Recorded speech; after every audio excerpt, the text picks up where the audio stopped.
你知道费介有多疼爱范闲吗？虽是师徒，却更像是父子，结局更是为了徒弟离开了庆国。今天我们就来聊聊他。范闲的师傅一共有着2位，分别是五竹和费介。这2人对范闲来讲都是非常重要的。五竹是从小陪着范闲一起长大的人，更是会在范闲为难的时候及时出现。但五竹毕竟是机器人，对于感情的理解始终是比不上人类，所以要说跟范闲最亲的，其实还是费介了。费介作为监察院3处的主办，在当年叶青梅建立监察院不久后，就加入了监察院当值，所以费介也认识五竹和叶青梅2人。在范闲小的时候，陈萍萍为了让范闲能有自保能力，便让费介前去儋州教导范闲。虽然师徒2人刚见面时就引起了误会，但误会解除后，费介还是将自己的用毒技巧尽数交给了范闲。短短几年的时间，范闲就将费介的一身本事学会了。这几年的时间里，2人也结下了很深厚的师徒情谊。而最开始的时候，其实费介对于范闲这位徒弟的感觉是跟3处的其他徒弟一样，尤其是费介当时并不知道范闲是叶青梅的儿子，但让费介正式转变对范闲感情的时候，就是2人分别的时候。仅仅学了几年的时间，范闲就用大补之法让费介成功的中招了，这让费介也认为范闲已经出师，自己身上也没有什么能教导范闲的了。至于武功，范闲身边有着五竹，更用不到费介操心。不过在即将离去的时候，范闲直接表示自己永远是费介的徒弟，并且以后也会为费介养老。临别之际，范闲也将自己制作的手套交给了费介，让费介以后检查尸体的时候戴上。言语和细节上的温暖也融化了费介的内心。从这时开始，费介就真正将范闲当做自己儿子一样，因为他从范闲身上感受到了很久未曾体会过的亲人关心的温暖。费介对于范闲的疼爱完全不比范建和陈萍萍少任何一点，他甚至可以为范闲付出自己的性命。在范闲出使北齐的时候，费介就曾当面质问陈萍萍为何一定要范闲前去北齐，甚至放下狠话，要是范闲在北齐出现任何的意外，他会让北齐上京城所有人陪葬。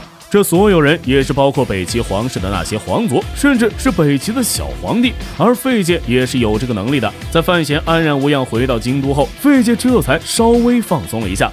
而在江南刺杀案发生的时候，费介虽然被陈萍萍派去查探此事，但是在范闲大婚的当晚，费介是直接赶回了京都，还没有前往范府去打扰自己的这位徒弟，选择守在范府之外，拦下了在外面等待五竹的影子。若不是陈萍萍亲自前去寻找费介的话，费介也是会直接守到天亮才去监察院向陈萍萍禀报自己查到的事情。可以说，在费介的眼中，没有什么要比范闲这位徒弟更重要的了。费介在用毒上是天下第一，但治病上也同样很出色。为了治好自己徒弟媳妇的肺痨，费介也是没日没夜的研究药物，最终也将治疗肺痨的药研制了出来，交给了范闲，却也不想一直去打扰范闲的生活。费介对于范闲的保护更倾向于不去打扰，也不允许别人打扰。费介会在暗中帮助范闲解决麻烦，不让范闲受到麻烦的侵扰，同样也不会让范闲知道是自己出的手。这种细心程度也是范建和陈萍萍完全比不了的。费介是真的将范闲当做了自己的亲生儿子一样，即便是最后也是为了范闲不再回到庆国。费介在原著的结局中其实并未提到，不过却离开了庆国音讯绝无。在大东山之战后，庆帝如愿以偿的解决掉了苦荷和四顾剑2位大宗师，但3位大宗师还剩下叶流云。叶流云虽然是为了叶家站在庆帝这边，但依旧也是庆帝认为的威胁。整个天下，庆帝也只希望有自己一个大宗师就行了。所以叶流云虽然没死在大东山，却也无法继续留在庆国了，甚至还不能出现在东夷城和北齐。庆帝手中捏着叶家所有人的性命，叶流云也只好无奈的选择出海，去看看没有见到过的世界。至于费介，他帮助四顾剑用毒稳住了伤势，让四顾剑能撑着将东夷城交给范闲，已经算是违背了庆帝。加上庆帝要让范闲成为彻彻底底的孤臣，费介这位师傅，庆帝自然也不会让他留在范闲身边。